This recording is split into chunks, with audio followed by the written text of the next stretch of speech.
जय गुरुजी, शुक्राना गुरुजी, अनंतम अनंतम शुक्राना गुरुजी। गुरुजी महाराज जी के श्री चरणों में कोटि कोटि प्रणाम और गुरुजी की प्यारी सभी संगत को जय गुरुजी।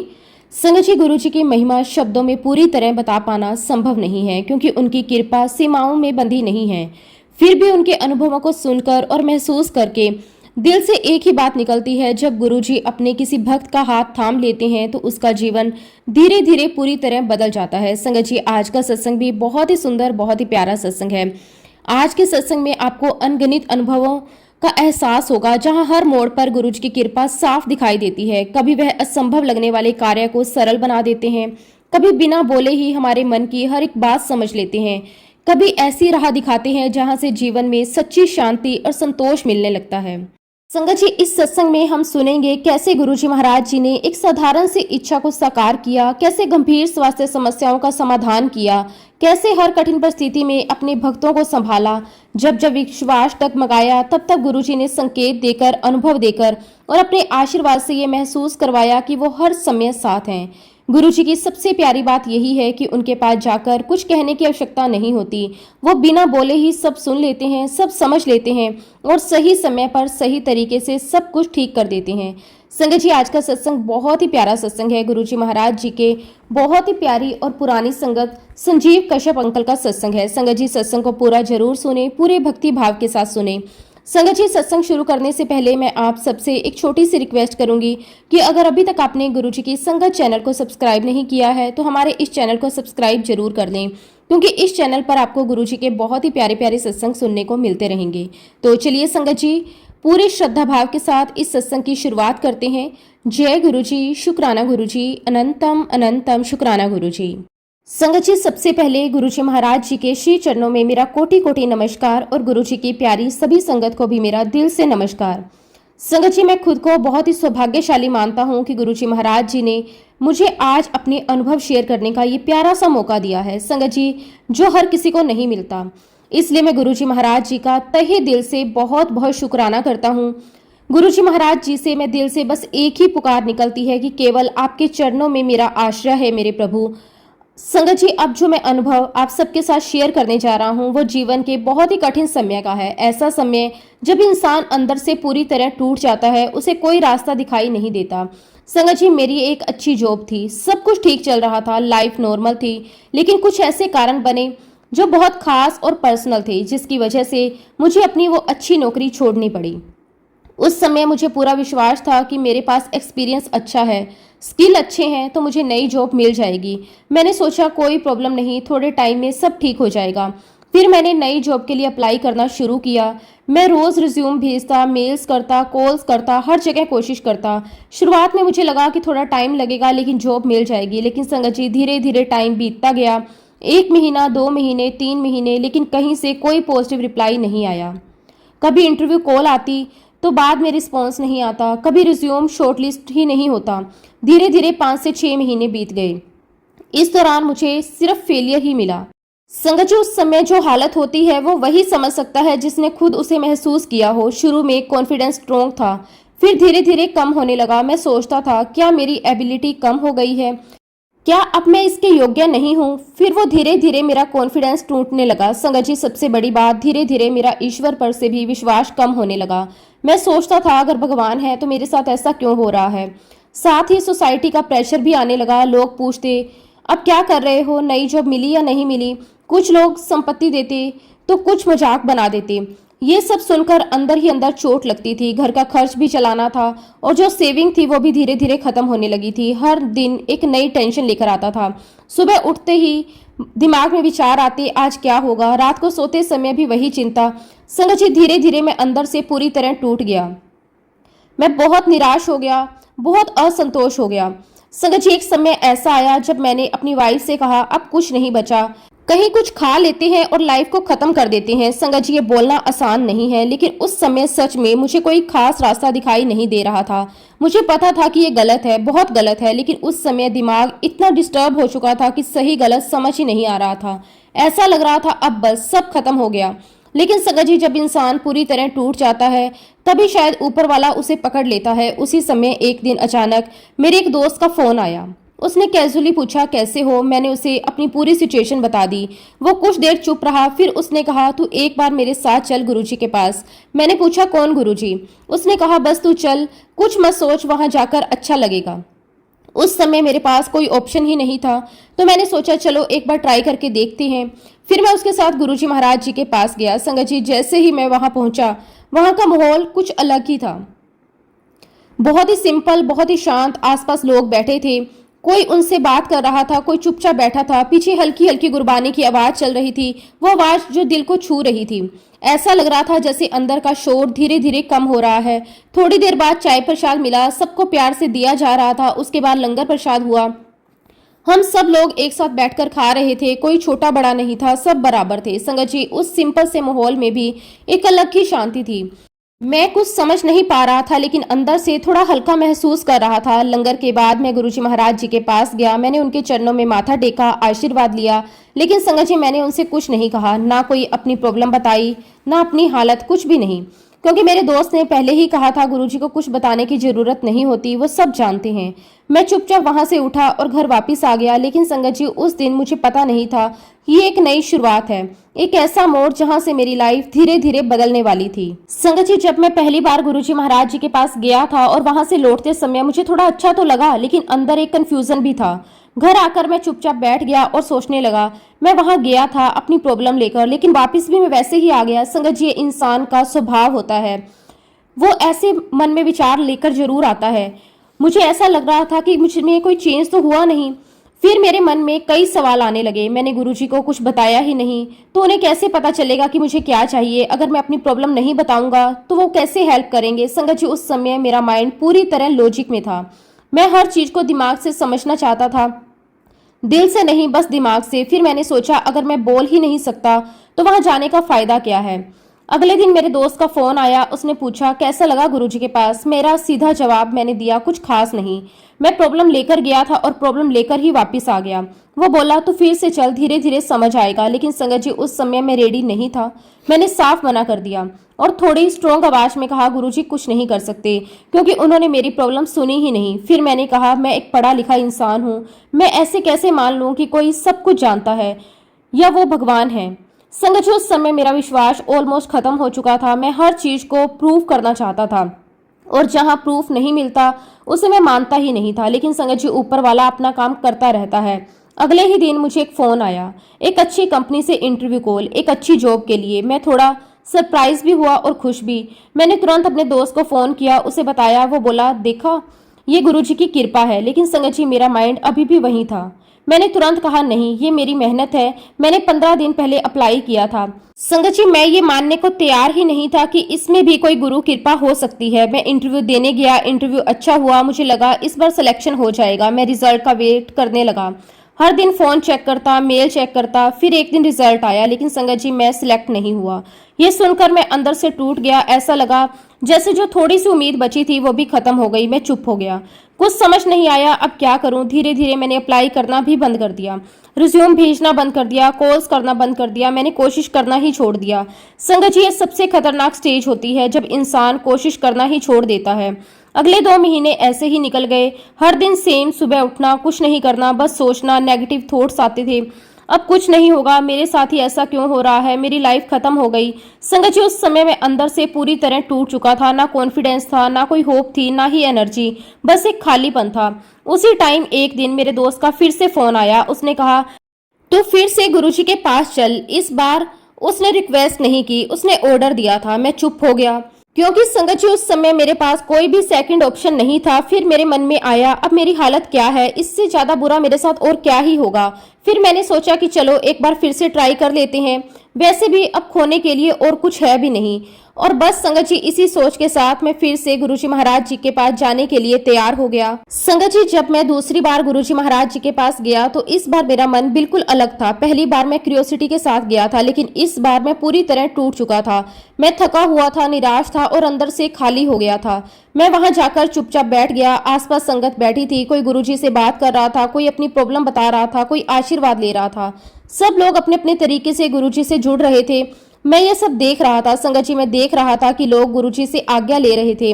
कोई पूछ रहा था कि गुरुजी ये काम करूं, कोई कह रहा था कि गुरुजी मेरी ये प्रॉब्लम है। गुरुजी सबको बहुत प्यार से सुन रहे थे और सिंपल वर्ड्स में जवाब दे रहे थे। ये सब देखकर मेरे मन में भी आया, काश मैं भी अपनी बात बता पाऊं। लेकिन संगत जी मैं फिर से चुप था।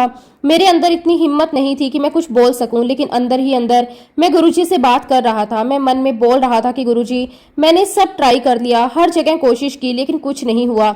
अब कोई रास्ता नहीं बचा, मैं बहुत थक गया हूँ। अब आप ही कुछ कर सकते हो। संगत जी ये सब मैंने मुंह से नहीं कहा, लेकिन दिल से कहा। दिल की बात गुरुजी तक पहुंच जाती है। उसी समय एक शब्द जो मैंने वहां सुना था वो बार बार मेरे माइंड में रिपीट होने लगा।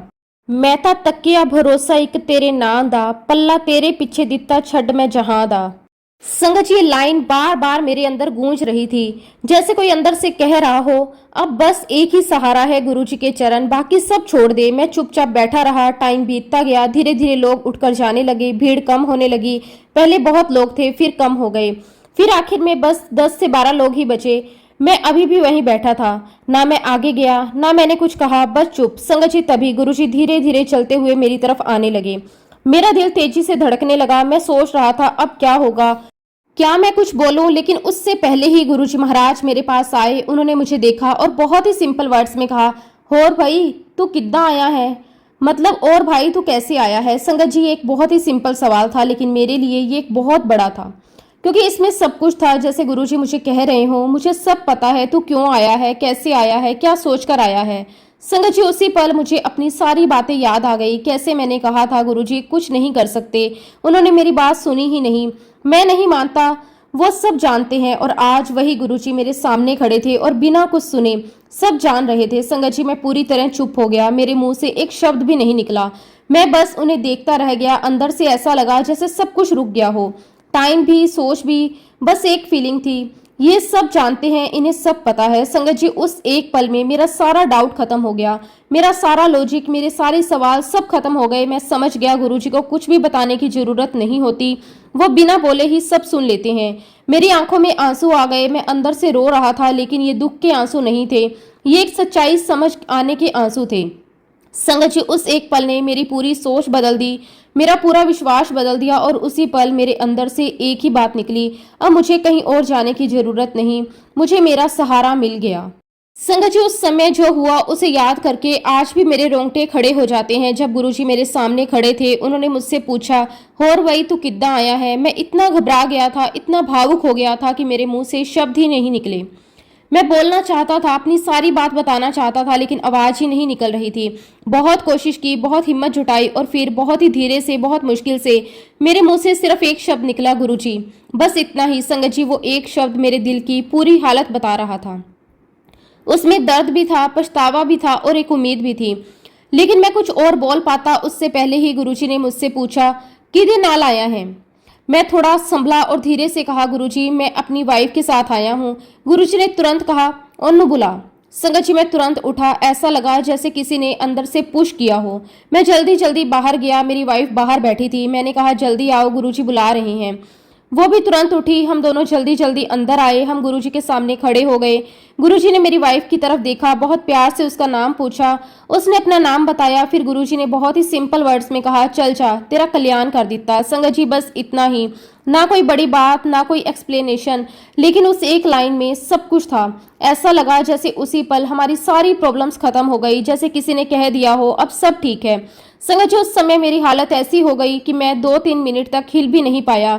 मैं वहीं खड़ा रह गया, जैसे बॉडी एकदम से फ्रीज हो गई। माइंड बिल्कुल ब्लैंक हो गया। बस अंदर से एक ही फीलिंग थी, सब ठीक हो गया। कुछ देर बाद मैं बाहर आया, लेकिन अब मैं पहले जैसा इंसान नहीं था। मेरे अंदर एक नई एनर्जी आ गई, एक नया कॉन्फिडेंस आ गया। मैंने फिर से जॉब के लिए अप्लाई करना शुरू कर दिया। अब डर नहीं था, अब अंदर से आवाज आ रही थी, गुरुजी ने कह दिया है, सब ठीक होगा। कुछ दिन बाद मैं इंटरनेट पर जॉब देख रहा था। अचानक मुझे एक वैकेंसी दिखी। मैंने सोचा चलो इसमें भी अप्लाई कर देता हूँ। मैंने तुरंत रिज्यूम भेज दिया और संगत जी अगले ही दिन मुझे इंटरव्यू कॉल आ गई। मैं हैरान रह गया, इतनी जल्दी रिस्पॉन्स। मैं इंटरव्यू के लिए गया। वहाँ मेरी मुलाकात कंपनी के मैनेजिंग डायरेक्टर और वीपी से हुई। जैसे ही मैं उनके सामने बैठा, मुझे एक अजीब सी फीलिंग आई। ऐसा लगा जैसे वो मेरी ही वेट कर रहे थे। जैसे उन्हें पहले से पता हो कि मैं आने वाला हूँ। इंटरव्यू शुरू हुआ, लेकिन संगत जी वो नॉर्मल इंटरव्यू जैसा नहीं था। ना ज्यादा क्वेश्चन, ना ज्यादा प्रेशर, बस सिंपल सी बातचीत। वो लोग मुझसे ऐसे बात कर रहे थे जैसे मुझे पहले से जानते हों, जैसे उन्हें पहले से पता हो कि मैं क्या कर सकता हूँ। सिर्फ 10 मिनट ही हुए थे कि उन्होंने कहा आप सिलेक्टेड हो। संगत जी मुझे यकीन ही नहीं हुआ। 10 मिनट में सिलेक्शन, और उसी समय मुझे अपॉइंटमेंट लेटर दे दिया गया। मैं अंदर से पूरी तरह शौक था, लेकिन साथ ही बहुत खुशी भी थी। मुझे तुरंत समझ आ गया ये सब गुरुजी महाराज जी की कृपा है। उसी शाम मैं सीधा गुरुजी महाराज जी के पास गया। इस बार मेरे मन में सिर्फ एक ही बात थी, धन्यवाद, और साथ ही माफी भी, क्योंकि मुझे अपनी गलती का एहसास हो चुका था। मैंने कैसे डाउट किया था, कैसे कहा था गुरुजी कुछ नहीं कर सकते। मैं लाइन में खड़ा हो गया। जब मेरा नंबर आया, मैं थोड़ा आगे बढ़कर गुरुजी महाराज जी के पास गया। गुरुजी ने मुझे देखा और अपने कान मेरी तरफ कर दिए, जैसे कह रहे हो बोल। मैंने धीरे से कहा गुरुजी मैं 9 महीने से जॉबलेस था और आपकी कृपा से मुझे जॉब मिली है। संगत जी गुरुजी कुछ सेकंड तक चुप रहे, फिर उन्होंने बहुत ही प्यार से कहा जा फिर ऐश कर, बस इतना ही।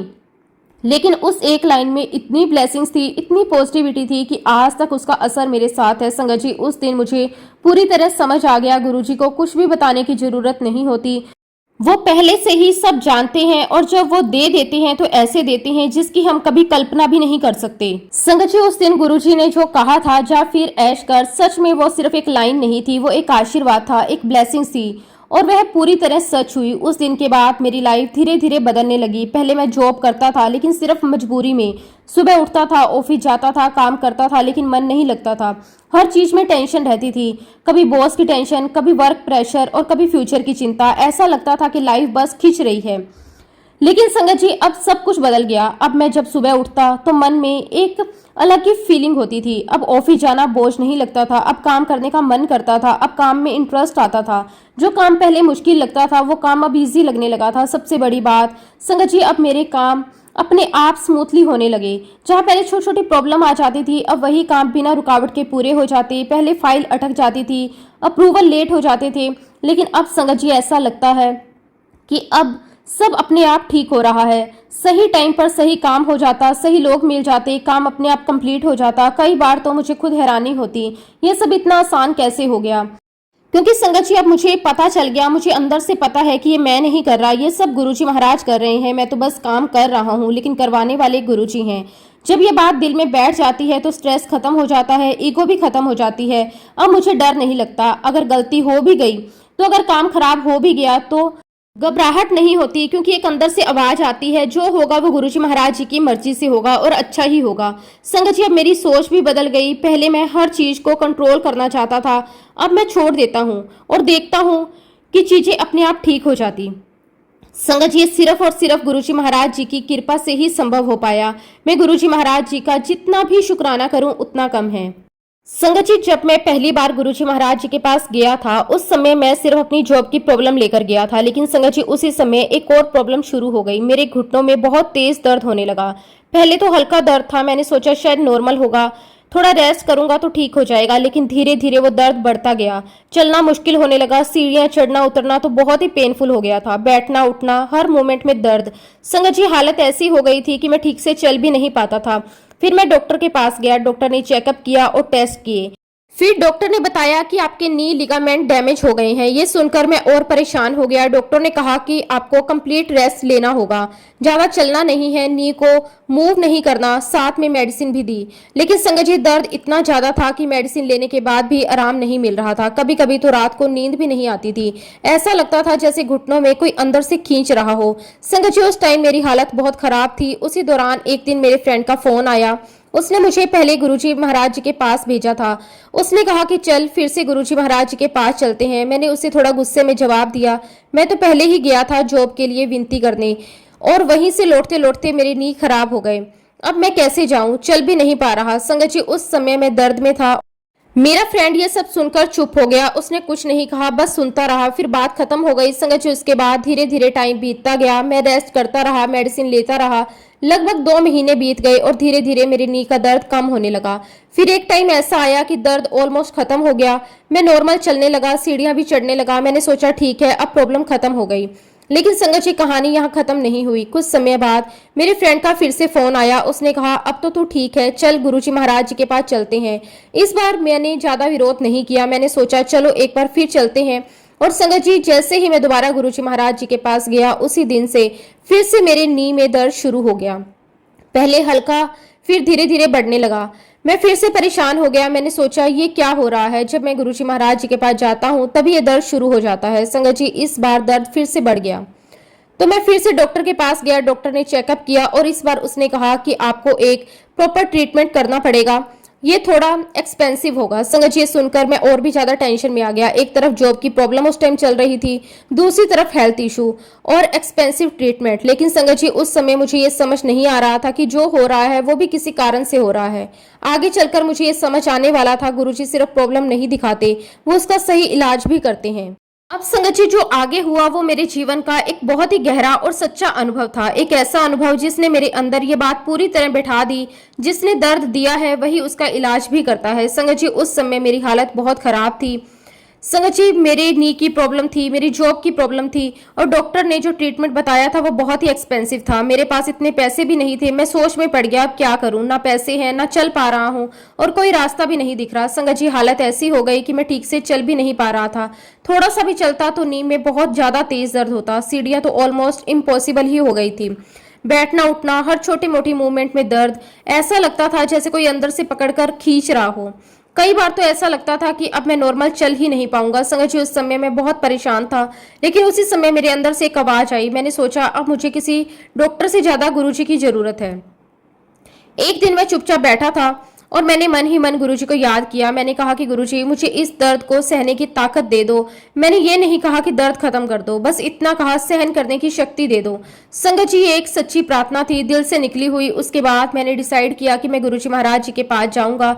लेकिन प्रॉब्लम ये थी कि मैं चल ही नहीं पा रहा था, कार तक चलाना भी मुश्किल था। फिर भी समहाउ बहुत मुश्किल से मैं अपने आप को कार तक ले गया, दरवाजा खोला, धीरे धीरे अंदर बैठा। हर मोमेंट में दर्द हो रहा था, लेकिन संगत जी अंदर एक विश्वास था, मुझे गुरुजी के पास जाना है। मैंने कार स्टार्ट की, धीरे धीरे ड्राइव करते हुए मैं अंपायर स्टेट पहुंच गया। वहां पहुंचकर मैं कार से उतरा। बहुत धीरे धीरे दर्द सहते हुए मैं अंदर जाने लगा। हर कदम पर दर्द हो रहा था, लेकिन मैं चलता जा रहा था। चलते चलते मैंने मन ही मन गुरुजी से कहा, गुरुजी तुम्ही ने दर्द दिया है, तुम ही दवा देना। संगत जी जैसे ही मैंने ये कहा उसी पल उसी मोमेंट मेरा दर्द गायब हो गया, पूरी तरह एकदम से। ना धीरे धीरे ना टाइम लेकर, बस एकदम मैं रुक गया। मुझे यकीन ही नहीं हुआ। मैंने सोचा ये कैसे हो गया। मैंने अपने नी को मूव किया, झुकाया, सीधा किया, चलकर देखा और संगत जी दर्द बिल्कुल खत्म हो चुका था, जैसे कभी था ही नहीं। मैं सच में संगत जी एकदम से चौंक गया। मैंने उसके बाद सीढ़ियां भी चढ़ ली, कोई दर्द नहीं, कोई परेशानी नहीं। संगत जी उस समय मेरी आंखों से आंसू आ गए। मैं अंदर से समझ गया ये किसी डॉक्टर की मेडिसिन नहीं है, ये गुरुजी की कृपा है। फिर भी मन में एक डाउट था। मैंने सोचा एक बार डॉक्टर को दिखा लेता हूँ। मैं अगले दिन डॉक्टर के पास गया। डॉक्टर ने चेकअप किया और संगत जी वो खुद हैरान रह गया। उसने कहा कि आपकी नी तो बिल्कुल ठीक है। वो बार बार चेक कर रहे थे। उसे समझ नहीं आ रहा था कि जो प्रॉब्लम पहले थी वो गई तो गई कहाँ। संगत जी उस दिन के बाद मैं कभी भी नी प्रॉब्लम के लिए डॉक्टर के पास नहीं गया, क्योंकि अब मुझे समझ आ गया था जिसने दर्द दिया था उसी ने उसे ठीक भी कर दिया। और सबसे बड़ी बात, गुरुजी को कुछ बताने की जरूरत नहीं होती, वो बिना बोले ही सब समझ लेते हैं और जब टाइम आता है तो वो ऐसे ठीक करते हैं जिसकी हम कल्पना भी नहीं कर सकते। संगत जी कई बार ऐसा होता है कि अंदर से एक फीलिंग आती है, ये करो, वहां जाओ, ऐसे करो। जैसे ही हम वो करते हैं प्रॉब्लम अपने आप सोल्व हो जाती है, जैसे कोई अंदर से गाइड कर रहा हो। और सच में वो गुरुजी ही होते हैं जो हमें बिना दिखे हर समय गाइड कर रहे होते हैं। जब हम उन पर पूरी तरह छोड़ देते हैं तो वो दर्द, हर प्रॉब्लम अपने आप दूर हो जाती है। संगत जी अब मैं आपके साथ एक अपने जीवन का बहुत ही इंपॉर्टेंट अनुभव शेयर करने जा रहा हूँ। एक ऐसा अनुभव जिसने मुझे अंदर से बदल दिया, ये समझाया कि गुरुजी सिर्फ हमारी प्रॉब्लम सॉल्व नहीं करते, वो हमें आने वाली बड़ी प्रॉब्लम से पहले ही बचा लेते हैं। संगत जी पहले मेरी एक बहुत ही बुरी हैबिट थी। मैं रोज लगभग 30 से 35 सिगरेट पीता था। सुबह उठते ही सिगरेट, खाने के बाद सिगरेट, काम के बीच में सिगरेट, ऐसा कोई टाइम नहीं था जब मैं सिगरेट ना पीता हूँ। धीरे धीरे ये हैबिट ने मुझे एडिक्टेड कर दिया और संगत जी इसका असर मेरे शरीर पर भी पड़ने लगा।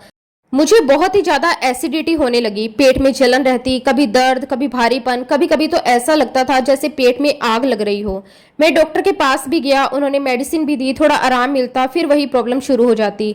ये साइकिल चलता ही रहता। संगत जी मैं परेशान तो था, लेकिन सिगरेट छोड़ने का सोचता भी नहीं था, क्योंकि संगत जी एडिक्शन इतना स्ट्रोंग हो चुका था। एक दिन मैं नॉर्मली सिगरेट पी रहा था, जैसे रोज पीता था, लेकिन उसी समय अचानक मुझे अंदर से एक फीलिंग आई, जैसे कोई कह रहा हो बस अब बंद कर दे। संगत जी ये कोई आवाज नहीं थी, लेकिन एक क्लियर फीलिंग थी, और मुझे अंदर से तुरंत समझ आ गया ये गुरुजी का इशारा है। उस मोमेंट में मैंने बिना सोचे अपने हाथ में जो सिगरेट थी उसे फेंक दिया, और जो मेरे पास पूरा पैकेट था उसे भी मैंने फेंक दिया। संगत जी ये मेरे लिए बहुत बड़ा स्टेप था, क्योंकि मैं एक दिन भी सिगरेट के बिना नहीं रह सकता था। लेकिन उस दिन ना मैंने सोचा, ना मैंने स्ट्रगल किया, बस छोड़ दिया। उसके बाद मैंने कभी सिगरेट को हाथ नहीं लगाया। संगत जी बाद में मुझे समझ आया कि गुरुजी ने ऐसा क्यों करवाया। मैं डॉक्टर के पास गया, उन्होंने मेरी रिपोर्ट देखी और कहा अगर आप सिगरेट नहीं छोड़ते तो आपको अल्सर हो सकता था, और आगे चलकर वही प्रॉब्लम कैंसर में बदल सकती थी। संगत जी ये सुनकर मैं अंदर से हिल गया। मुझे समझ आ गया कि गुरुजी ने मुझे एक बहुत बड़ी बीमारी से बचा लिया, वो भी बिना मुझे बताए, बिना सिम्टम आने से पहले ही, रोग आने से पहले ही उसका इलाज हो गया। संगत जी ये गुरुजी की सबसे बड़ी कृपा होती है। वो सिर्फ हमें ठीक नहीं करते, वो हमें बीमार होने से पहले ही बचा लेते हैं। आज मैं पूरी तरह ठीक हूँ, ना एसिडिटी, ना पेट की कोई प्रॉब्लम, सब नॉर्मल है। ये सब सिर्फ और सिर्फ गुरुजी महाराज जी की कृपा से। संगत जी धीरे धीरे मुझे ये भी समझ आने लगा कि गुरुजी हमारे लिए क्या है। वो सिर्फ गुरु नहीं है, वो हमारे दोस्त हैं, वो हमारी गाइडेंस है, वो डॉक्टर हैं, टीचर हैं। संगत जी हर रोल में, जिस भी रोल में हम गुरुजी को याद करें, खुद गुरुजी खुद उसे निभाते हैं, और इतनी सिंपलिसिटी से निभाते हैं, और हमें फील भी नहीं होता। आज संगत जी मुझे हर दिन उनकी प्रेजेंस फील होती है। ऐसा लगता है जैसे वो हर समय मेरे साथ हैं, हर सिचुएशन में, कभी दोस्त बनकर, कभी गाइड बनकर। संगत जी एक और बात, गुरुजी हर भक्त के सामने उसी रूप में आते हैं जिस रूप में वह उन्हें देखना चाहता है। किसी को वह फ्रेंड लगते हैं, किसी को भगवान, और किसी को गाइड। वो हर रोल को बहुत प्यार से निभाते हैं। मेरे लिए संगत जी गुरुजी ही शिव हैं। शुरू में ये मानना बहुत मुश्किल लगता है, क्योंकि बचपन से हमें सिखाया गया है कि भगवान अलग दिखते हैं, उनके कई हाथ होते हैं, उनके साथ कोई वाहन होता है। लेकिन संगत जी वह सब सिंबल्स होते हैं, असल सच्चाई कुछ और ही होती है। उसे समझना आसान नहीं होता, हमारे लिए मानना मुश्किल होता है कि इस युग में भगवान खुद इंसान के रूप में आ सकते हैं। लेकिन संगत जी सच्चाई वही होती है जो अनुभव में आती है। जब आप खुद महसूस करते हो तब कोई डाउट नहीं रहता। आज मैं पूरी श्रद्धा के साथ कह सकता हूँ हम बहुत भाग्यशाली हैं, हमने इस युग में जन्म लिया और हमें गुरुजी महाराज जी का साथ मिला, क्योंकि वो खुद आए हैं मानव रूप में, ताकि हमें सही रास्ता दिखा सके और हमारा भला कर सकें, और हमें एक सही जीवन जीना सिखा सकें। संगत जी मैं अपने सत्संग का अंत करने से पहले आप सबके साथ एक छोटी सी स्टोरी शेयर करना चाहता हूँ। बहुत ही सुंदर है, जिससे आपको बहुत बड़ी सीख मिलने वाली है। संगत जी एक बार की बात है, एक नव युवक एक सुनसान से रास्ते पर चल रहा था। दोपहर का समय था, चारों तरफ हल्की धूप थी, हवा भी धीरे धीरे चल रही थी। वो युवक अपने ही विचारों में खोया हुआ था, कभी अपने फ्यूचर के बारे में सोच रहा था, कभी लाइफ के बारे में। चलते चलते अचानक उसकी नजर रास्ते के बीचों बीच पड़ी एक चीज पर जाती है। वो थोड़ा रुकता है, ध्यान से देखता है, उसे लगता है कि वो एक पर्स है। वो धीरे धीरे उसके पास जाता है, इधर उधर देखता है, कोई दिखाई नहीं देता। वह झुककर उस पर्स को उठाता है। उसके मन में हल्का सा डाउट भी आता है, किसी का होगा, शायद गिर गया होगा। फिर वह सोचता है एक बार देख लेता हूँ अंदर क्या है। फिर वो धीरे से पर्स खोलता है, अंदर देखता है तो उसमें कुछ रुपए रखे होते हैं। गिनकर नहीं देखता, लेकिन उसे लगता है कुछ पैसे हैं, और उन्हीं पैसों के साथ उस पर्स में एक छोटी सी भोलेनाथ की फोटो भी रखी होती है। संगत जी जैसे ही वो फोटो देखता है उसके मन में थोड़ी सी श्रद्धा आती है। वो उस फोटो को ध्यान से देखता है और फिर पर्स को बंद कर देता है। इधर उधर देखने लगता है, सोचता है शायद जिसका पर्स है वो आसपास ही हो, शायद कोई आकर पूछे। वो कुछ देर वहीं खड़ा रहता है, इंतजार करता है, लेकिन कोई नहीं आता। उसके मन में कई तरह के विचार आने लगते हैं, क्या करूं, रख लूं या किसी को ढूंढूं। वो सोच ही रहा होता है कि तभी अचानक पीछे से एक आवाज आती है, अरे बेटा वो पर्स मेरा है। संगत जी वो युवक थोड़ा चौंक जाता है। वह तुरंत पीछे मुड़कर देखता है तो उसे एक बुजुर्ग आदमी दिखाई देता है। उम्र थोड़ी ज्यादा, चेहरे पर सादगी, आंखों में शांति। वो धीरे धीरे उसकी तरफ आ रहा होता है, फिर पास आकर कहता है, बेटा वो पर्स मेरा है। संगत जी युवक थोड़ा सतर्क हो जाता है। वह सोचता है ऐसे ही कोई भी आकर कैसे कह सकता है कि ये उसका है। तो वह उस बुजुर्ग से कहता है, अच्छा अगर आप पर्स आपका है तो बताइए इसमें क्या है। वो बुजुर्ग आदमी बिना सोचे जवाब देता है, बेटा इसमें 600 रुपए हैं और एक भोलेनाथ की फोटो है। संगत जी युवक ये सुनकर थोड़ा मुस्कुराता है और कहता है, इसमें कौन सी बड़ी बात है, हर किसी के पर्स में पैसे होते हैं और अपने अपने भगवान की फोटो भी होती है। आप मुझे कुछ ऐसा बताइए जिससे मुझे पूरा यकीन हो जाए कि ये पर्स आपका ही है। संगत जी, बुजुर्ग आदमी मुस्कुराता है और बहुत शांति से कहता है, बेटा अगर तुम्हारे पास 2 मिनट का टाइम है तो मैं तुम्हें इस पर्स के बारे में एक कहानी बताना चाहता हूँ। वो लड़का बहुत ही एक्साइटेड हो जाता है। वो सोचता है देखती है क्या कहते हैं। वो कहता है ठीक है बताइए। संगत जी, पास ही एक चारपाई पड़ी होती है। दोनों जाकर उस पर बैठ जाते हैं। हवा चल रही होती है, माहौल बिल्कुल शांत। फिर वो बुजुर्ग आदमी धीरे धीरे अपनी बात शुरू करता है। वो कहता है, बेटा ये जो पर्स है ना, वो मुझे मेरे पिताजी ने दिया था जब मैं छोटा था। तब उन्होंने ये पर्स मुझे दिया और इसी पर्स के अंदर उन्होंने मुझे भोलेनाथ की तस्वीर भी दी थी, क्योंकि मेरे पिताजी भोलेनाथ के बहुत बड़े भक्त थे। उनकी बहुत श्रद्धा थी। वो हर समय भोलेनाथ का नाम लेते थे। और जब उन्होंने मुझे ये पर्स दिया तो साथ में ये भी कहा कि बेटा इसे संभाल कर रखना और भगवान को हमेशा याद रखना। संगत जी, वो बुजुर्ग आदमी ये सब बहुत ही भावुक होकर बता रहा था। फिर वो आगे कहता है, समय धीरे धीरे बीतता गया, मैं बड़ा होता गया और एक दिन मुझे ये एहसास हुआ कि मेरे लिए मेरे माता पिता ही सबसे बड़े हैं। वही मेरे भगवान हैं। उन्होंने मुझे सब कुछ दिया, प्यार, परवरिश, सब कुछ। तब मैंने क्या किया, मैंने भोलेनाथ की फोटो के ऊपर अपने माता पिता की फोटो लगा दी। संगत जी, युवक बहुत ध्यान से ये सब सुन रहा था। बुजुर्ग आदमी आगे कहता है, फिर समय और बीतता गया, मैं जवान हो गया, एक अच्छा खासा हैंडसम नवयुवक बन गया। मुझे अपनी जवानी पर थोड़ा घमंड भी हो गया। मुझे लगने लगा कि मैं बहुत अच्छा हूँ और उसी घमंड में मैंने अपने माता पिता की फोटो के ऊपर अपनी फोटो लगा दी। संगत जी, सुनकर युवक थोड़ा मुस्कुराता है, लेकिन वह चुप रहता है और ध्यान से सुनता रहता है। बुजुर्ग आदमी आगे कहता है, फिर समय बीतता गया, मैं कॉलेज जाने लगा और वहीं मुझे एक लड़की से प्यार हो गया। धीरे धीरे हमारा प्यार बढ़ता गया, हम एक दूसरे को बहुत चाहने लगे। वो मेरे लिए बहुत खास बन गई, मेरी दुनिया बन गई। और फिर मैंने अपनी फोटो के ऊपर उस लड़की की फोटो लगा दी, क्योंकि उस समय वो मेरे लिए सबसे ज्यादा इंपॉर्टेंट थी और हमारी किस्मत ने साथ दिया और मेरी शादी उसी लड़की के साथ हो गई। उसके चेहरे पर हल्की सी मुस्कान आ गई, जैसे वो अपने पुराने दिन याद कर रहा हो। वो आगे कहने लगा, शादी के बाद लाइफ बहुत अच्छी चलने लगी। हम दोनों बहुत खुश थे, एक दूसरे का साथ था, एक दूसरे का प्यार था। धीरे धीरे समय बीतता गया। फिर भगवान की कृपा से हमारे घर 2 प्यारे प्यारे बच्चे हुए। संगत जी, कहते हुए उसकी आंखों में चमक आ गई। वो बोला, मुझे 2 बेटे हुए, इतने प्यारे, इतने मासूम। उन्हें देखकर लगता था जैसे भगवान ने सब कुछ दे दिया। उस समय मुझे ऐसा लगने लगा कि अब मेरा पूरा जीवन मेरे बच्चे ही हैं, मेरी दुनिया मेरे बच्चे, मेरी खुशी मेरे बच्चे। और उसी भावना में मैंने अपनी पत्नी की फोटो के ऊपर अपने बच्चों की फोटो लगा दी। संगत जी, वो बहुत सच्चाई से अपनी बात बता रहा था। वो आगे बोला, मैंने अपने बच्चों को बहुत प्यार दिया, उनके लिए दिन रात मेहनत की, उन्हें अच्छे स्कूल में पढ़ाया, अच्छी एजुकेशन दी, उनकी हर जरूरत पूरी की, कभी किसी चीज की कमी नहीं होने दी। फिर टाइम आया, उनकी शादी हो गई। मैंने उनकी शादी भी बड़े प्यार से करवाई, सब कुछ अच्छे से हुआ। मुझे लगा अब लाइफ कंप्लीट हो गई।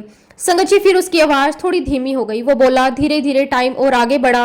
मेरा बड़ा बेटा जॉब के लिए विदेश चला गया, वहीं जाकर सेटल हो गया। शुरू शुरू में बात होती थी, फोन आते थे, लेकिन धीरे धीरे सब कम हो गया। वो अपनी लाइफ में बिजी हो गया और हम यहाँ रह गए। फिर मेरा छोटा बेटा हमारे साथ ही रहता था। मैं खुश था कि चलो एक बेटा तो साथ है, लेकिन संगत जी, उसकी वाइफ और मेरी वाइफ की आपस में नहीं बनती थी। घर में छोटी छोटी बातों पर टेंशन रहने लगी, कभी बहस, कभी नाराजगी। धीरे धीरे माहौल खराब होने लगा और एक दिन मेरा छोटा बेटा भी हमें छोड़कर चला गया। संगत जी, ये कहते हुए उसकी आंखें भर आई।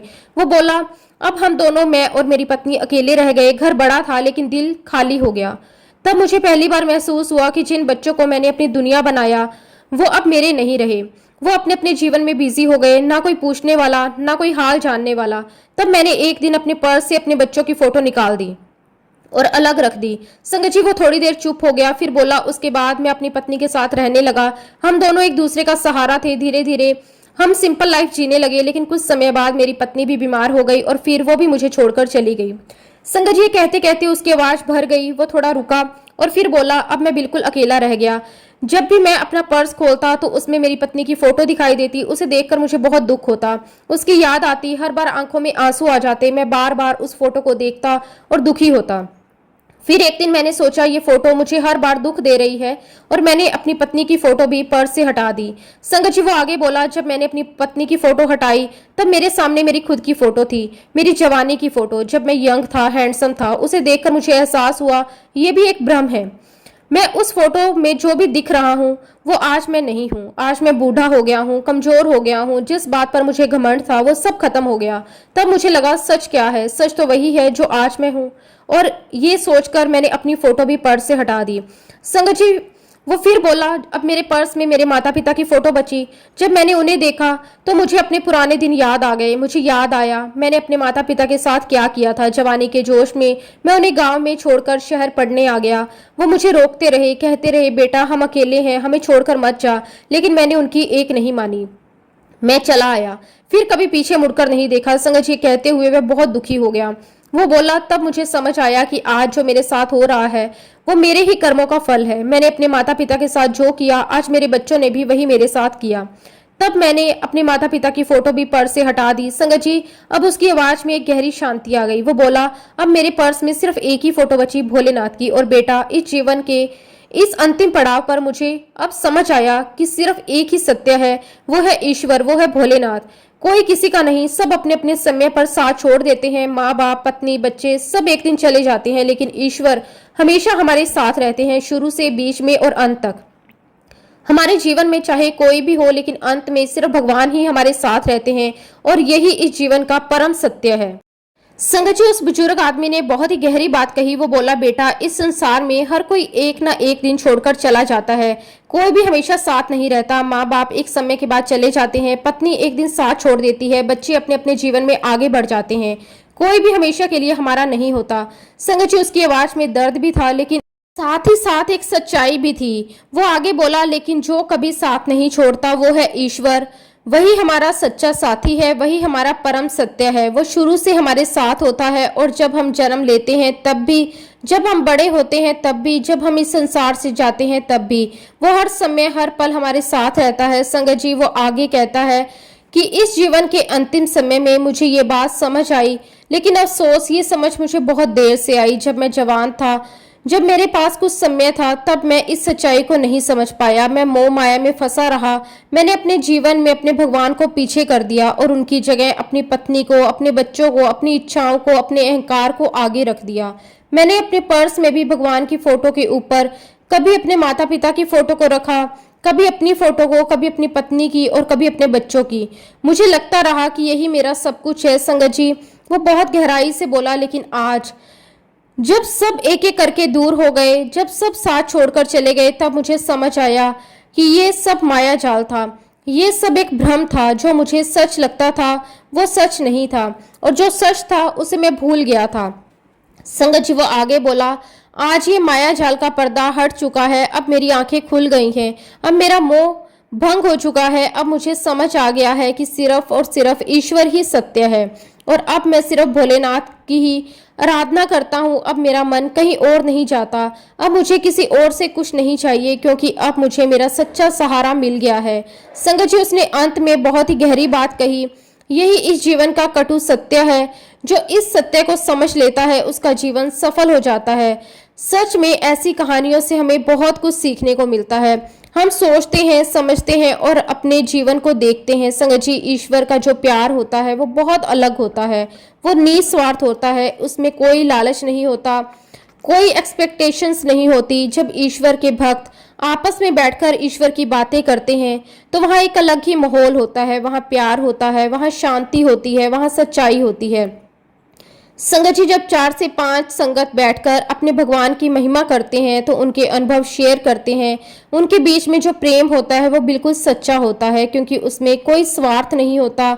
वहाँ सिर्फ एक ही चीज होती है, ईश्वर। और संगत जी यही बात तो गुरुजी महाराज हमें हमेशा समझाते हैं सत्संग के माध्यम से। जब हम गुरु जी का सत्संग करते हैं तो हम सिर्फ बातें नहीं करते, हम जुड़ते हैं एक दूसरे से, और सबसे इम्पोर्टेंट गुरु जी से। संगत जी जब हम संगत में बैठते हैं तो धीरे धीरे हमारा आपस में एक रिश्ता बन जाता है, एक कनेक्शन बन जाता है, और उस रिश्ते की नींव कोई और नहीं, हमारे गुरु जी महाराज होते हैं। हम सब अलग अलग जगह से होते हैं, अलग अलग बैकग्राउंड से, लेकिन हमें जोड़ने वाला एक ही है, वो है सिर्फ और सिर्फ गुरु जी महाराज। और संगत जी हम सबके बीच में अगर कोई स्वार्थ है तो वह सिर्फ एक है, गुरु की महिमा, उनका प्यार, उनका आशीर्वाद, इसके अलावा कुछ नहीं। संगत जी इसीलिए गुरु जी ही हमारे परम सत्य हैं, वही हमारे जीवन साथी हैं, वही हमारा सहारा है। तो संगत जी हम सबको चाहिए कि हम उनकी आराधना करें, उनका नाम लें, उनका सत्संग सुने, सत्संग करते रहें और अपने जीवन में अच्छाई फैलाएं, लोगों में प्यार बांटें, दूसरों की मदद करें और हमेशा सच्चाई के रास्ते पे चलें।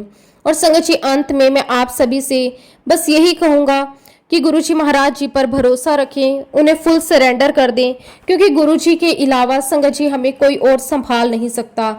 जो गुरुजी महाराज कर सकते हैं संगत जी वो कोई नहीं कर सकता। इसलिए अपना सुख दुख, अपना हर एक चीज गुरुजी महाराज जी के साथ ही शेयर करो, ज्यादा से ज्यादा उनका मंत्र जाप करो, उन पे भरोसा रखो, सब कुछ गुरुजी महाराज जी पर छोड़ दो संगत जी। क्योंकि जब गुरुजी महाराज हमारा एक बार हाथ थाम लेते हैं तो संगत जी वो रिश्ता जन्मों जन्मों के लिए हो जाता है।